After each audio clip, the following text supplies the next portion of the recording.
Hello दोस्तों, welcome to my YouTube channel MR classes. आज के लेक्चर में हम डिस्कस करेंगे प्रश्नावली 6.3 का त्रिभुज का प्रश्न नंबर 6। तो प्रश्न नंबर 1 से प्रश्न नंबर 5 तक मैंने पिछले लेक्चर में आपको करा रखा था। ठीक है, तो वीडियो को डिस्क्रिप्शन में आपको डाल दूंगा। ठीक है, वहां से आप देख सकते हो। साथ ही साथ आपको चैप्टर नंबर 1 से चैप्टर नंबर 6 तक मैंने आपको करा रखा है क्लास 10 मैथ का यूपी बोर्ड का। तो वहां से आप देख सकते हो, प्ले लिस्ट में आपको डाल दूंगा वीडियो को डिस्क्रिप्शन में। ओके, तो आपका प्रश्न नंबर 6 आपको क्या कह रहा है, पढ़ते हैं। सबसे पहले आकृति दे रखा है आपका ये। ठीक है, इसके लिए कंडीशन दे रखा है, यदि त्रिभुज ए बी आपका सर्वांशम आपका त्रिभुज ए सी डी के, तो हमें दर्शाना यानी कि सिद्ध करना त्रिभुज ए डी आपका समरूप होता है त्रिभुज ए बी सी के। ये आपका आकृति देकर आपको दर्शाना है। ठीक है ना। अब हम इसका हल करते हैं। तो हल में आपका क्या दे रखा है, त्रिभुज ए बी आपका सर्वांशम आपका त्रिभुज ए सी डी के। तो हमें सिद्ध क्या करना है, त्रिभुज ए डी आपका समरूप है त्रिभुज ए बी सी के। तो हम सबसे पहले एक पॉइंट मैं आपको समझा देता हूँ। प्रश्नावली 6.1 में भी मैंने आपको बता रखा है, दो त्रिभुज जब आपका सर्वांशम होते हैं तो वहीं पर आपका दोनों त्रिभुज क्या हो जाते हैं, समरूप भी हो जाते हैं। लेकिन इसका उल्टा क्या होता है, अगर जो दो त्रिभुज समरूप है तो दोनों त्रिभुज आपका सर्वांशम कभी नहीं हो सकते हैं। ठीक है, तो ये पॉइंट आप ध्यान रखना। जहां पर आपका सर्वांशम होता है वहां पर आपका समरूप भी होता है, लेकिन आपका जहां पर समरूप होता है वहां पर आपका सर्वांशम नहीं होता है। ठीक है, तो ये पॉइंट आपको जरूर ध्यान में रख के चलना है, यही से आपको सिद्ध कर देंगे। ठीक है ना। तो सर्वांशम के लिए आपको दिया है, उसी के लिए हम कंडीशन निकाल लेंगे। जो कंडीशन यहाँ के लिए आएगा वही कंडीशन इसके लिए आपका सेटिस्फाई करेगा, क्योंकि आपका जो सर्वांशम होता है वही समरूप भी होता है आपका। ओके, त्रिभुज के लिए अब देखो इसको हल करते हैं। सबसे पहले त्रिभुज ए बी आपका है, तो त्रिभुज ये आपका, इसका हमने डायग्राम बना लिया। त्रिभुज ए बी ई अलग अलग हम डायग्राम बना लेंगे। ठीक है, त्रिभुज ए सी डी, त्रिभुज ए सी डी अलग अलग हमने डायग्राम बना लिया। ये दोनों कंडीशन आपका क्या कर रहा है, सर्वांशम है, तो हम सर्वांशम का ये साइन लगा दिया। ओके, अब इसके लिए क्या क्या कंडीशन होता है, सर्वांशम के लिए कंडीशन क्या होता है, मैंने आपको प्रश्न 6.1 में बताया था। संगत कोण बराबर होना चाहिए और उसका जो संगत भुजाएं होता है वो बराबर होना चाहिए। ठीक है, ओके, तो दोनों में से कोई एक आपका सेटिस्फाई करना चाहिए। ओके, अब देखो इसका संगत भुजाएं देख लेते हैं। देखो कोण के बारे में तो आपका दे ही नहीं रखा है, कोण दे रखा है क्या, नहीं दे रखा है, सिर्फ एक ही कोण आपका दे रखा है, उभयनिष्ठ कोण। ये जो कोण ए है आपका, देखो कोण ए जो आपका कोण ए के बराबर है, और जो कोण बी आपका ये इसके बराबर नहीं हो सकता, ये आपका कुछ दिया ही नहीं है। ठीक है, तो कोण ए आपका क्या, ये आपका उभयनिष्ठ कोण है। ठीक है, तो सबसे पहले जो भी आपका डायग्राम से निकलेगा, दोनों डायग्राम उसको हम लिख लेते हैं। तो कोण ए बराबर कोण ए, यहां से भी कोण ए, यहां से भी कोण, ये आपका क्या उभयनिष्ठ कोण है, लिख लो उभयनिष्ठ कोण। ओके, अब देखो कोण तो मिल गया आपका। अब देखो संगत भुजाएं, इसका जो बराबर होना चाहिए संगत भुजाएं, जो ए बी का संगत भुजा आपका ये आपका ए सी के बराबर होगा। देखो जितना ये है इतना ये आपका। ओके, अब देखो ए बी आपका ए बी बराबर क्या लिख सकते हैं, ए सी संगत भुजाएं बराबर होना चाहिए। ठीक है, पहला कंडीशन हो गया आपका। ओके, पहले ये, दूसरा ये आपका आ गया। ओके, अब देखो ए के जो भुजा आपका ए, ये किसके बराबर है आपका, ए जो है ये इसके बराबर है एडी की, तो एडी के हम लिख दिया। ओके, अब हमारा ये वाला जो तीसरी भुजा है इसके बराबर हो जाएगा, यानी कि आपका ये जो बी है आपका, ये आपका होगा डीसी के बराबर। जो आपका बी है आपका ये हो गया आपका डीसी के बराबर। ओके, तो ये आपका ये 4 पॉइंट मिल गया। ठीक है, दोनों त्रिभुज से।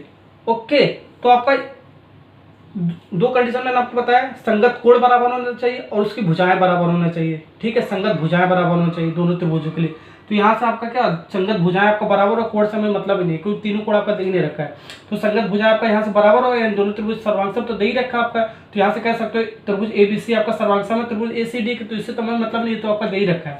ओके, तो यहाँ से हमने इसको दोनों त्रिभुज के लिए यहाँ से डायग्राम से निकालकर इसका हमने कंडीशन लिख दिया। ठीक है, अब जहां पर आपका सर्वांशम होता है वहीं पर आपका क्या होता है, समरूप भी होता है। तो यहाँ पर हम लिख लेंगे।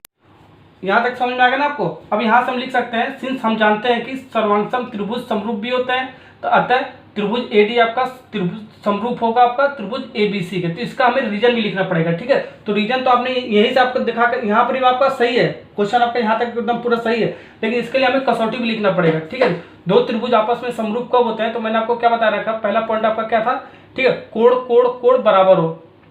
ओके, दूसरा पॉइंट क्या था, भुजा का अनुपात बराबर हो। तीसरा पॉइंट आपका क्या था, भुजा कोण भुजा बराबर हो। चौथा पॉइंट आपका क्या था, आपका चौथा पॉइंट आपका कोण भुजा कोण बराबर हो। ये चारों में से कोई एक आपका रूल आपका सेटिस्फाई कराना होता है, ठीक है। एक भी कर देगा तो चारों ऑटोमेटिक कर देता है, ठीक है। तो यहाँ पर आपको वो रीजन लिखना पड़ेगा। अब देखो जो रीजन यहाँ पर मैंने निकाला है वही रीजन इसके लिए भी होगा, क्योंकि आपका सर्वांग त्रिभुज समरूप भी होते हैं, ठीक है। तो हम यहाँ रीजन लिख लेते हैं कसौटी इसका दोनों त्रिभुज समरूपता के लिए। तो आपका क्या है, भुजा लिख लेते हैं। सबसे पहले भुजा कोण भुजा समरूपता के कारण, ओके। ये भी आप लिख सकते हो कि तीनों भुजा आपस में बराबर है, तो भुजा भुजा भुजा का अनुपात बराबर होने के कारण भी हम ये लिख सकते हैं, ठीक है। अब प्रश्न नंबर 7 स्टार्ट करते हैं। तो प्रश्न नंबर 7 आपको स्क्रीन पे दिख रहा होगा, ठीक है। तो सबसे पहले पढ़ते हैं। दी गई आकृति में त्रिभुज एबीसी के शीर्ष लंब एडी और सी परस्पर बिंदु पी पर प्रतिच्छेद करते हैं। तो आपका ये आपको आकृति दे रखा है, ये आपका त्रिभुज एबीसी आपका, ठीक है। इसके शीर्ष लंब एडी और सी जो परस्पर बिंदु P पर प्रतिच्छेद कर रहा है, ठीक है। उसके बाद हमारा दर्शाना क्वेश्चन में क्या है, सिद्ध क्या करना हमें। पहले पार्ट में त्रिभुज एईपी समरूप आपका त्रिभुज सीडीपी के। सेकंड वाले पार्ट में क्या सिद्ध करना है, त्रिभुज एबीडी समरूप आपका त्रिभुज सीबीई के। और थर्ड वाले पार्ट में क्या प्रूफ करना है, त्रिभुज एईपी समरूप आपका त्रिभुज एडीपी के। और फोर्थ वाले पार्ट में पीडीसी समरूप आपका त्रिभुज बीईसी के, ठीक है। ये 4 पॉइंट है, 4 पार्ट है आपका, ठीक है। ये हमें सिद्ध करना है, ठीक है, प्रश्न नंबर 7 में। तो ये आपका एक ही फिगर दे रखा है, इसी में आपको सिद्ध करके दिखाना है, ओके। तो चलो स्टार्ट। अब हम इसका पहला वाला पार्ट हल करते हैं, वो भी हम ट्रिक की सहायता से इसको सॉल्व करेंगे। तो हमने क्या बताया था, आपका दो त्रिभुज आपका समरूप कब होते हैं, ठीक है। ये हमें सिद्ध करना है पहला वाला पार्ट। त्रिभुज एईपी समरूप आपका त्रिभुज सीडीपी के।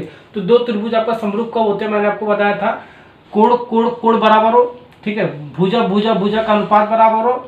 तीसरा आपका क्या था, भुजा कोण भुजा बराबर हो। चौथा आपका क्या था, कोण भुजा कोण बराबर हो, ठीक है। ये चारों में से कोई एक आपका सेटिस्फाई करना चाहिए, ठीक है। एक अगर जो सेटिस्फाई कर देगा चारों ऑटोमेटिक आपका सेटिस्फाई हो जाएगा, ठीक है। यही आपका रूल होता था दोनों त्रिभुज को समरूपता के लिए, ठीक है। तो हम इसमें क्या क्वेश्चन में फिगर में आपका क्या दे रखा है, फिगर में आपका देखो भुजा तो आपका दे नहीं रखा है, कुछ आपका वैल्यू नहीं दे रखा है। कोण आपका दे रखा है, देखो कोण ई कोण डी, ये आपका क्या है, कोण ई आपका क्या 90 डिग्री है, ठीक है। ये आपका 90 डिग्री होता है, ओके। इस टाइप का साइन होता है तो 90। ये भी आपका क्या है, ये भी आपका कोण डी आपका क्या है 90 डिग्री है, ओके। ये दो आपका कोण दे रखा है, ठीक है ना। यानी कि कोण कोण कोण से हम समरूपता इससे पहचान लेंगे। तो इसको ट्रिक की सहायता से मैं आपको कैसे सॉल्व कर दे रहा हूँ आपको। तो जो आपका सिद्ध करना है दोनों त्रिभुज, वही हम दोनों त्रिभुज ले लेंगे, ठीक है। त्रिभुज ए ई पी तथा त्रिभुज सी डी पी में, ओके। देखो तीनों का कोण बराबर करो, दोनों त्रिभुज में संगत कोण तीनों का बराबर कर दो, ठीक है। इसका देखो मैं आपको ट्रिक बता दूंगा कैसे आपको करना है इस क्वेश्चन को। देखो ऐसे करना आपको, कोण ए आपका बराबर होगा कोण सी के। तो लिख दो कोण ए आपका बराबर होगा कोण सी के, ठीक है। अब आपका ये जो कोण ई आपका बीच वाला कोण है, ये कोण डी के बराबर होगा। ये आपका कोण जो ई होगा वो आपका किसके बराबर होगा, कोण डी के बराबर होगा, ओके। अब ये आपका तीसरा वाला क्या बचा, कोण पी होगा जो आपका, ठीक है। ये किसके बराबर होगा, कोण पी के होगा, ठीक है ना। इसका रीजन भी हमें लिखना पड़ेगा। कोण ए आपका बराबर है कोण सी के, कोण ई जो बराबर होगा कोण डी के। इसके लिए क्या रीजन है आपका, इसके लिए रीजन ये है क्या कि आपका दोनों कोण क्या है, दोनों कोण आपका 90 डिग्री है।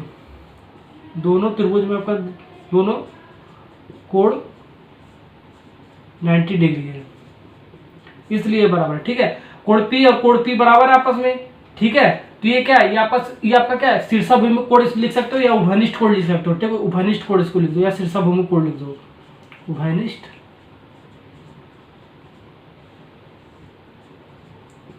कोण है, ओके। अब देखो संगत कोण, दोनों त्रिभुज का संगत कोण आपका बराबर है, यानी कि कह सकते हैं ये आपका क्या है, ये आपका दोनों त्रिभुज समरूप है। अतः लिखेंगे अतः त्रिभुज ए ई पी समरूप है आपका त्रिभुज सी डी पी के, ठीक है। कौन से नियम से आपका है, कोण कोण कोण समरूपता के द्वारा, ये भी आपको लिखना पड़ेगा। ठीक है, तो पहला वाला पार्ट बहुत आसानी से हो गया। सेकंड वाला भी पार्ट को आपको इसी ट्रिक के सहायता से आपको सॉल्व करना है। ठीक है, तो फिगर में आपको बस यही लिखना है कौन उभयनिष्ठ कोण है, कौन अपर 90 डिग्री है, बस यही आपको लिख के छोड़ देना। ओके, अब सेकंड वाला पार्ट चलते हैं। अब इसका जो सेकंड वाला पार्ट है, ठीक है, इसी प्रोसेस से करेंगे। थर्ड वाला भी पार्ट इसी प्रोसेस से करेंगे, फोर्थ वाला भी पार्ट इसी प्रोसेस से करेंगे। ओके, तो त्रिभुज ए बी डी समरूप है आपका त्रिभुज सी बी ई के। ठीक है, ये आपका समरूप होने के लिए कह रहा है। तो यही वाला त्रिभुज उत्पत्ति में हम ये वाला त्रिभुज लेके चलते हैं। ठीक है, अब यहाँ से हम तीनों कोणों को संगत कोण बराबर कर दो, यानी कि कोण ए जो होगा आपका, ये कोण सी के बराबर होगा। तो लिख लो कोण ए जो होगा आपका वो कोण सी के बराबर होगा। ओके, अब कोण जो बी होगा वो किसके बराबर होगा, कोण बी के होगा। कोण जो बी होगा आपका, ठीक है, वो किसके बराबर होगा, कोण बी के ही बराबर होगा। ठीक है, दोनों ये आपका क्या है, ये आपका उभयनिष्ठ कोण है, तो उभयनिष्ठ कोण लिख दो। दोनों में है ना, यानी कि उभयनिष्ठ हो गया आपका। उभयनिष्ठ का क्या मतलब होता है, जो दोनों में हो, दोनों उभयनिष्ठ कोण। ठीक है, अब देखो जो कोण डी है आपका, जो कोण डी है कोण ई के बराबर हो जाएगा। जो कोण डी है आपका वो कोण ई के बराबर हो जाएगा। ओके, ये इसमें कौन सा रीजन लिखोगे आप, ठीक है, इसमें रीजन ये आपका 90 डिग्री है, दोनों कोण आपका 90 डिग्री है। ठीक है, तो लिख देंगे यहाँ पर दोनों कोण 90 अंश है, इसलिए आपका ये दोनों कोण बराबर है। और ये कोण आपका दोनों बराबर है क्योंकि आपका दोनों उभयनिष्ठ है, यानी तीसरा कोण आपका ऑटोमेटिक बराबर होगा संगत कोण के लिए। ठीक है ना। ओके, अब ये चीज हो गया, आपका रीजन हो गया। ठीक है, अब यानी कि ये दोनों त्रिभुज समरूप हो गया, तो लिख देंगे अतः त्रिभुज ए बी डी समरूप है आपका त्रिभुज सी बी ई की। रीजन लिख दो, कोण के समरूपता के द्वारा। ठीक है, ये रीजन आपको लिखना पड़ेगा। ओके, अब सेकंड वाला पार्ट होगा, थर्ड वाला पार्ट भी इसी तरह करेंगे। करो, अब इसका थर्ड वाला पार्ट भी ऐसे ही आपको करना है। त्रिभुज ए पे आपका समरूप है त्रिभुज ए डी बी के, तो अभी दोनों त्रिभुज हमने ले लिया। ओके, अब देखो आपका ये इसी ट्रिक के साथ करना है आपको। ये आपका कोण ए आपका बराबर हो जाएगा कोण ए के, यानी कि ये आपका क्या उभयनिष्ठ कोण, तो लिख दो उभयनिष्ठ कोण। ओके, उभयनिष्ठ कोण। ओके, अब कोण ई आपका बीच वाला, ठीक है, बीच वाला बीच के साथ कोण ई आपका कोण डी के बराबर है। ये आपका क्या है, कोण ई कोण डी। अभी दोनों कोण क्या है, दोनों त्रिभुज में दोनों कोण क्या है 90 डिग्री है, तो इसलिए बराबर है। दोनों कोण 90 अंश है, इसलिए आपका ये दोनों कोण बराबर है दोनों त्रिभुज में। ओके, अब दोनों त्रिभुज में दो कोण आपका बराबर है, दोनों संगत कोण आपका बराबर है, यानी तीसरा कोण आपका ऑटोमेटिक बराबर है, यानी कोण पी आपका कोण बी के बराबर हो जाएगा। कोण पी आपका कोण बी के बराबर हो जाएगा। अतः हम लिख देंगे त्रिभुज ए पी आपका समरूप है त्रिभुज ए डी बी के। कौन सा रीजन है, कोण के समरूपता के कारण। ठीक है ना, तो आसानी से हो गया। चौथा वाला पार्ट करते हैं। अब इसका हम चौथा वाला पार्ट भी इसको सॉल्व करेंगे। ठीक है, तो इसी ट्रिक की सहायता से आप सॉल्व करोगे। त्रिभुज पीडीसी समरूप है आपका त्रिभुज बीईसी के।